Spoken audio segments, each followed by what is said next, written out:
and I went and looked at a court fee that was not being used, swept that fund, as we refer to it, stole it, took that money, and dedicated it as a continuous stream of revenue for energy and defense. Then a couple of sessions ago, one of my colleagues, when we were broke, had this bright idea, Judge, to give the judges, preparing for you to end up on the bench in Dallas County, to give the judges a pay raise by using a court fee. Now, generally, I fight these court fees, and I do it because when I chaired the Jurisprudence Committee one session, Senator Gregory Luna from Bear County, who's no longer with us, would always come in raising Cain about how it's just awful. You denying poor people access to the courts if you're putting a court fee on. And then the other side would say, well, we're only assessing the fee from the people who are guilty. They had access and they were found guilty.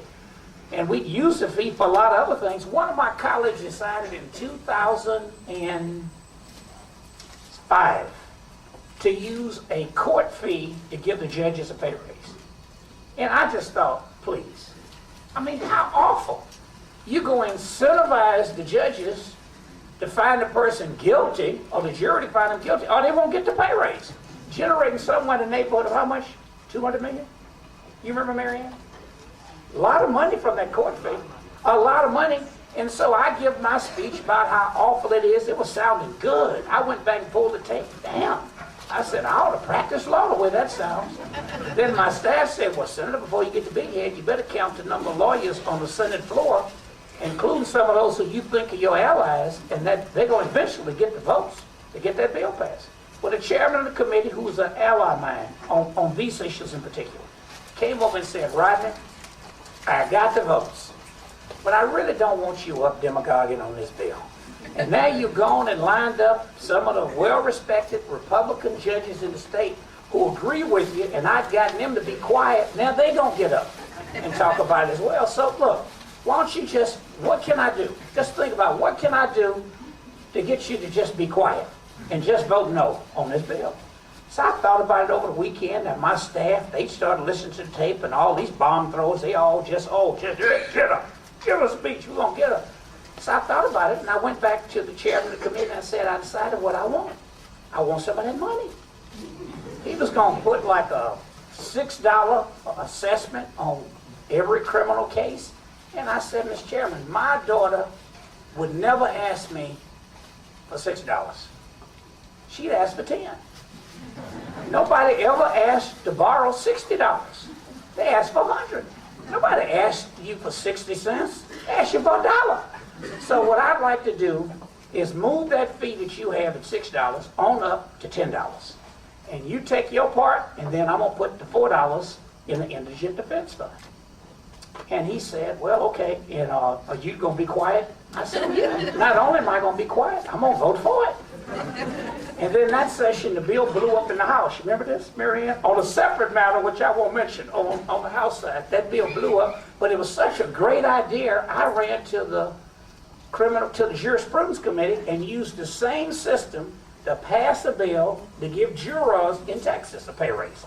That's how we went from $5 to $50 a day, or whatever it is. First time they'd gotten a pay raise in 50 years. And then my bill made it on through, and the chairman's bill got blown up because I got in a fight with a respected member of the House over something else, came back in special session, did it. What I'm saying is, we have to be creative about how we get these revenue streams. Don't just come to the legislature and talk about what we ought to do, my friends from Bear County. Go to the Commissioner's Court. Go sue somebody. I was at the Justice Department after the new administration took over, trying to get them to clamp down on my county because I want a public defender system in Harris County. I want them to divert some of those young kids into programs that will give them help instead of just penalizing them. You got to be creative about it. Criminal defense bar, too many of you all, since I don't really practice law, too many of you all get caught up on being Perry Mason or Judge James DeAnda or Thurgood Marshall or Sotomayor, whatever your case may be, whatever your thing is. You get your jollies by convincing a jury. And folks on the other side of the bar come to this building, they go to Commissioner's Court, and they make their case. And they ought to do that. They put some very good things in place as a result of that. You got to get active in the public policy making process. You ought to do this every year. You ought to come to Austin. You ought to figure out how to do it in your county. And don't wait for someone from the outside to necessarily come in. You got a LULAC chapter. You have judges. You have retired judges. You have prosecutors who are enlightened. Some who are in the office. Some who may have retired who know that we need changes in the system. Two other quick points I want to make. One to the criminal defense bar. Don't make the argument that you want to help us. In this building, when I tell somebody, can I help you, H-E-P, not H-E-L-P, usually they know the duck when somebody says, the senator wants to help us. How can you make the argument that there ought to be standards, certain criteria, a certain threshold on funding in a number of cases for a public defender's office, but you don't make the same argument for a court-appointed lawyer? That just defies logic. I'm all for saying that we ought to have the best of a public defender office that we can get. But I'm not for the argument saying that we can't have a public defender office until it's perfect. The status quo is not perfect. I've never seen any defense bar go before a commissioner's court or stand up in a courtroom and tell a judge, this is ridiculous, you're not giving us enough money. We're not going to take this case. It doesn't happen. So be fair about it. Last point I want to make. I've always wondered what would force me to take an interest in these issues. I think it's in part because when I was in junior high school in the mid-60s, when things were segregated in my hometown of Houston, low-income area, poor area, Sunnyside, we didn't really know things were segregated because we didn't get downtown. So how would I have known they had separate water fountains? Back in the area I grew up in, Sunnyside was pretty rural. I had no earthly, there was nothing that I could have gotten downtown for. Son of a yard man and a mate. I was a geek. I don't know what you call them. Maybe you call them nerds now, but I was a geek.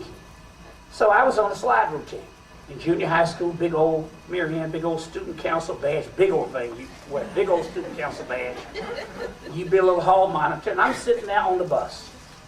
Some of the kids at Woodson Junior High School were acting up on the bus and tearing up the bus. The bus driver stopped. Bus driver was white. All of us were black. He got off the bus and he called the police. He said, I'm going to call the police, and they're going to come over here and they're going to whoop you boys, and they're going to take you in. Well, they got off the bus. All of the thugs got off. Like an idiot, and being a geek with this slide rule in that little case on my belt buckle. Other folk had knives. I'm there with this slide rule. Remember what that is? Sliding case scale, Texas speed rule. Before computers were invented, I'm sitting there with a student council badge on. I wasn't doing anything.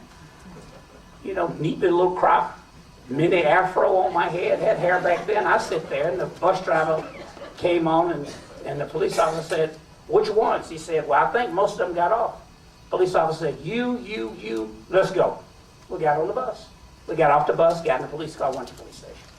All my friends get home, tell my mother, my father, all around the neighborhood. We always knew he was up to no good. You could tell by the way he's always talking when he wasn't supposed to talk.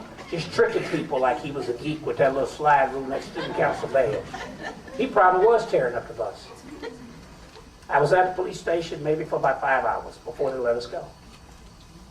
I will always remember my father sitting at the dinner table saying, tell us the truth, son. Did you do it? And the reason we need to know if you did it is because if you did it, you're going to get a court-appointed lawyer.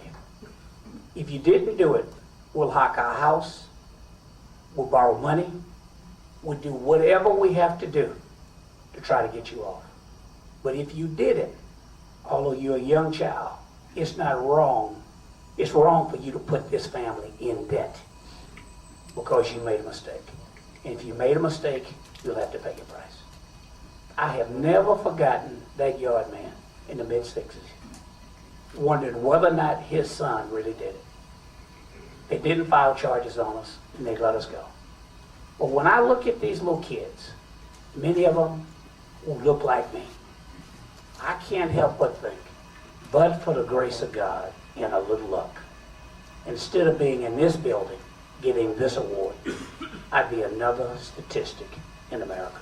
Thank you again, and I'm honored.